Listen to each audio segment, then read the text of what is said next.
Hello and welcome to the Merle and Locke podcast. I'm Merle. And I'm Locke. Set sail and low expectations for everything nerd, accompanied by a healthy, albeit shameful, healthy, pointless banter, lack of focus, and quest for the acquired knowledge. And more. And more. So, for today's topic, I was taking some time on the toilet during that time of, morning glory, right? It's glorious. I love it. Yeah, and so, the only thing to do, right? Back in the days, we would sit down and we would read the back of shampoo bottles and what have you. But nowadays, we got phones, right? Right. I couldn't go to the bathroom without it. I just let it all build up. If I didn't have my phone, I'm like, guess I'm not shitting today. Okay. So when I'm sitting on the toilet, that's my prime social media time. I'll go onto social media and I'll just browse around, see what's going on in the world and what have you. Mostly in the world of entertainment and more so nerdy things. But I was looking through the one day and okay, so I get a lot of Star Wars stuff. I always read through the comments. I know, the comments are usually full of people that are a little bit unhinged or not, or a couple screws loose. Yeah, it's just the cesspool. just people that aren't quite right in the head, right? But I like to look through and just see what the general consensus is to these posts and what have you, especially posts that are somewhat controversial or fussing about one thing or the other. And usually with the Star Wars content, it's usually fussing about things. I was reading through one. It was naturally going on about how Disney ruined everything. I think most of us that are big fans of Star Wars can generally agree that a lot of the stuff that Disney has put out with terrible Star Wars related, it's not quite right. It doesn't quite hit the mark. I was reading through this where somebody was fussing about these newer Star Wars movies and TV shows, and somebody was just expressing how heartbroken they were, the direction that it's going, and what these things that they're pushing. And someone in the comments said, ugh, imagine being 30 something years old and still fussing over a kid's movie. I'm gonna reach through this computer and slap him in the face. Okay, so I saw this and I was like, what an asshole. Now, there's this general idea how once you get to a certain age, you need to fall out of love with everything that you used to adore, and you just need to be a miserable human being. That's what being an adult is, right? just make money and be fucking miserable. Okay? Now, we all understand this. That little sparkle that was in your eye as a child, forget about it. No longer exists. It's now just this seething, burning hatred for the world around you. Okay, and so I feel like this is all so nonsensical, right? And okay, so I've expressed my idea of existence in general on many occasions, I know, but let's put it out there once again. It's we're all a bunch of silly little creatures on a flying fucking space rock, hurtling through space. Nothing we do really matters. Okay? So, oh God. Okay, so existential crisis aside, now, if our existence is pointless, why can't we, if we find something that we love and adore, why can't we hold on to that? Why do people feel the need to bring us down if we find something that we can actually cling to, and give our life some kind of meaning? Because it's something that they're not interested in, or they're miserable shits. Yeah, okay. I gotta tear somebody else down. I'm unhappy. Time to tone you down a few pegs.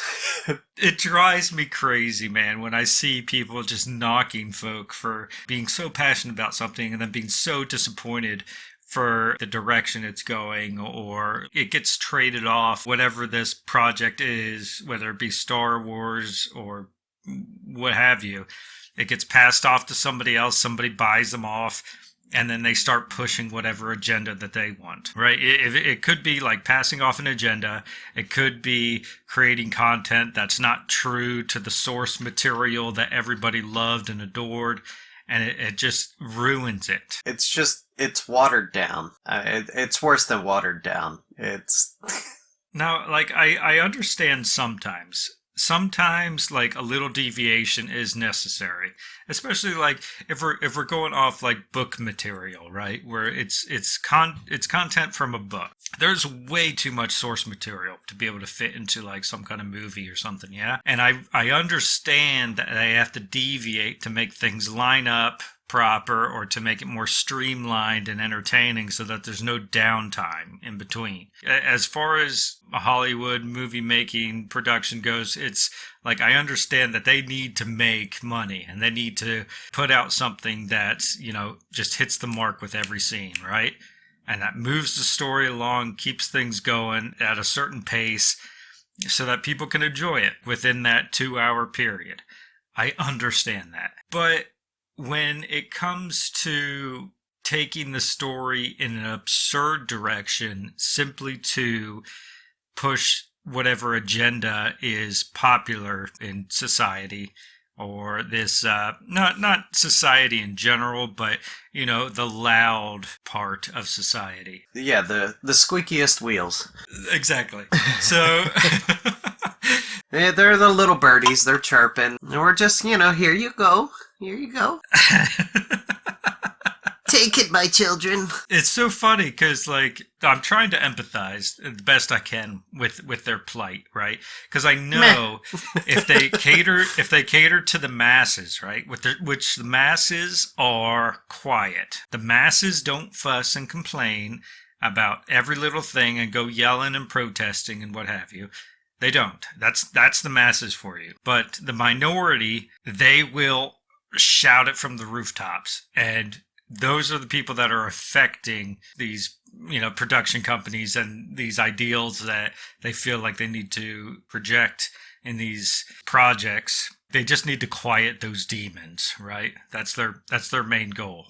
Where they know, like, the masses will fuss and complain, but they'll do so quietly. So they don't have to worry about us as much. Not like these other folk that are fussing about representation and what have you.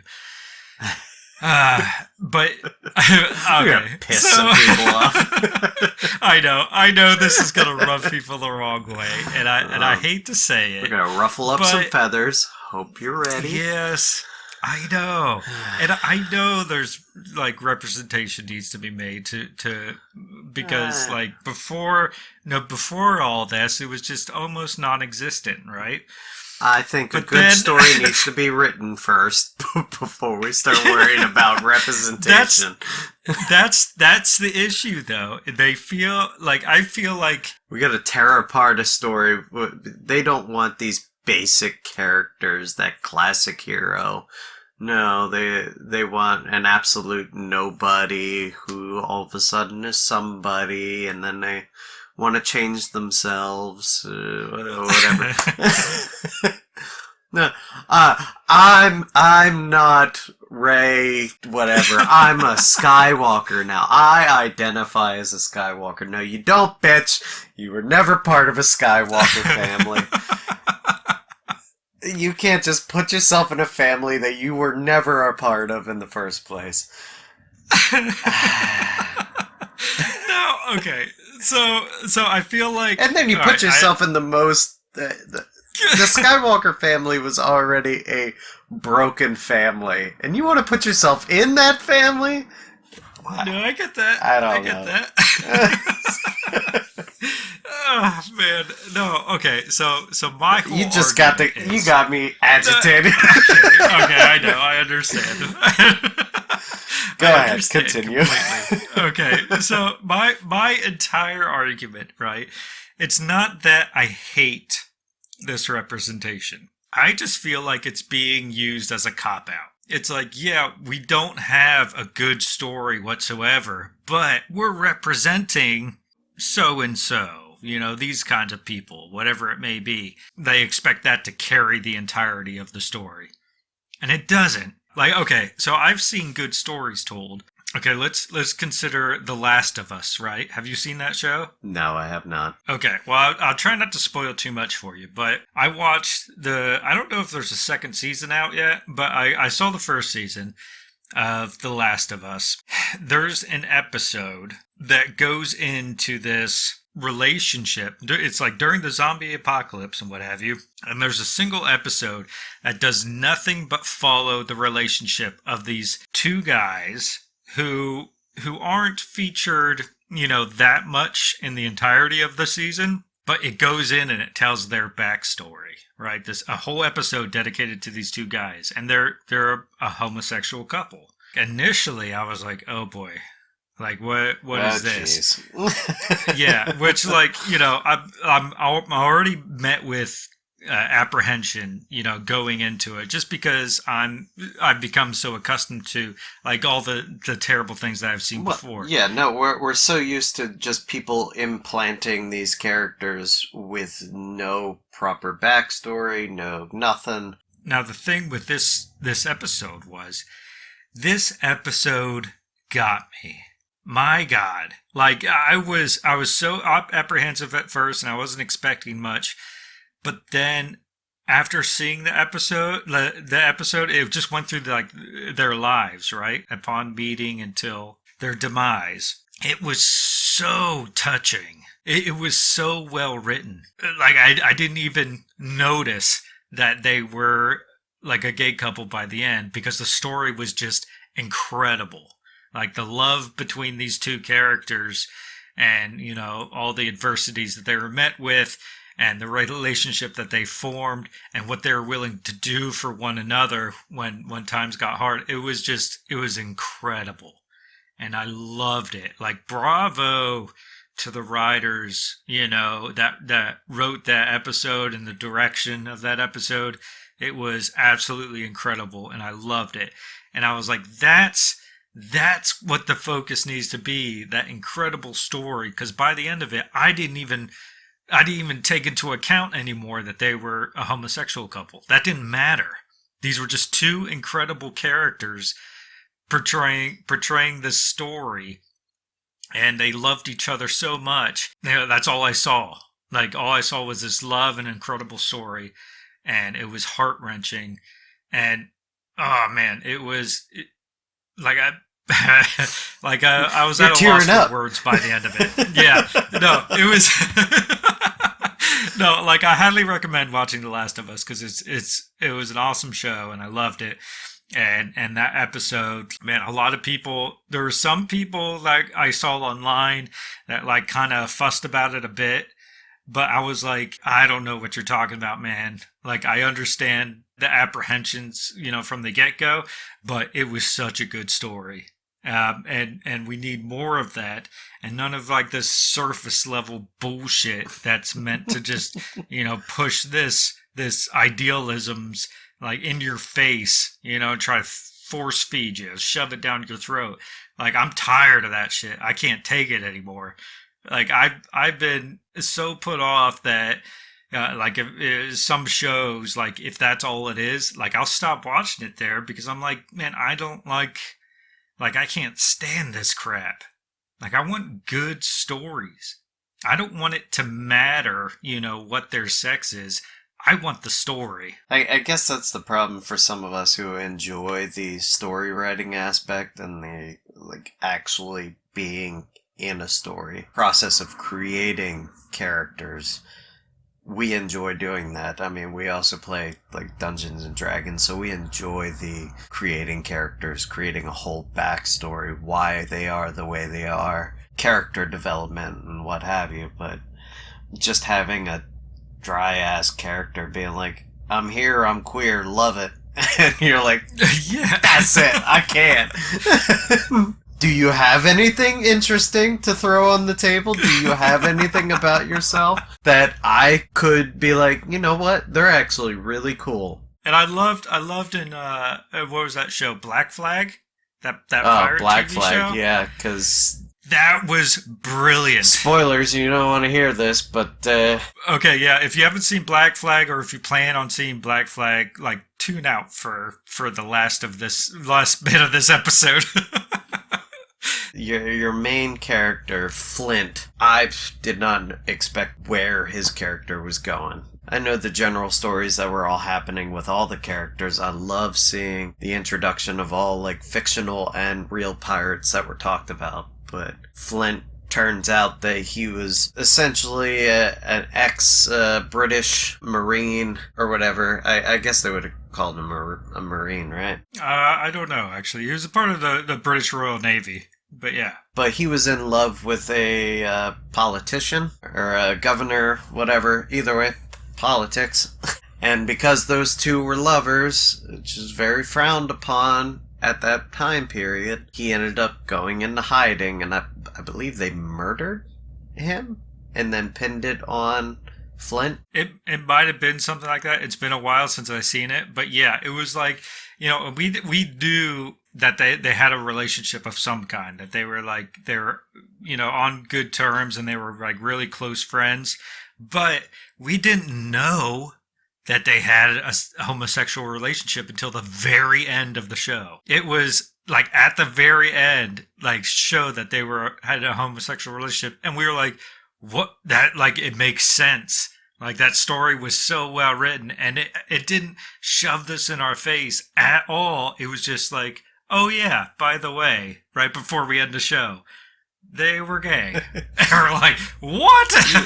And if you weren't like already figuring that out or thinking that might be the possibility, you were like, this man does not appear to be that way whatsoever. He actually seems like a real human being with actual depth, and he's not just this shallow character that happens to be gay. It's just like this, it goes into this guy's entire psyche, like going through all the, the troubles and all the battles that he's been faced with, and throws in at the end like, oh yeah, by the way, he's gay.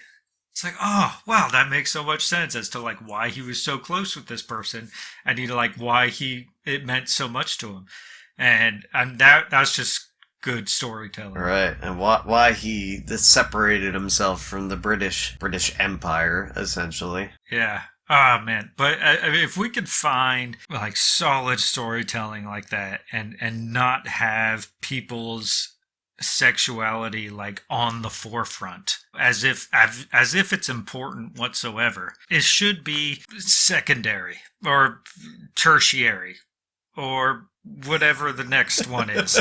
But it's like, it's so unimportant, and I hate that it's put on the forefront so often just to hit those notes, as if like they have a checklist and they're like, oh, we have to make sure that this person's gay, right. Right. And like, like if we could get past that, I have faith that maybe we can get past that, and we can have a time where we get back to just good storytelling. When it comes to like writing characters, I don't know how you like write your characters, but I worry about the basics first, and then I worry about like intricate things later, even if it means like they have a secret. I'm gonna keep that for a while until I find the perfect moment to be like, you know what, this would be the perfect time to kind of slide this one on you. But until that time, I mean, I'll just wait patiently until we can get back to that point, because I feel like there is a real sweet spot, in movie and television production where they were, letting these good stories being told and this representation. They had an equilibrium, and they had a sweet spot, and they were nailing it every time. But then they just got carried away. And I hope that once again we can find equilibrium. So I guess we'll see, eh? That's right. Thank you for joining us on the Merle and Locke podcast. If you enjoyed this banter, please consider becoming a patron by going to patreon.com/Merle and Locke, or simply follow the link in the description. Thank you.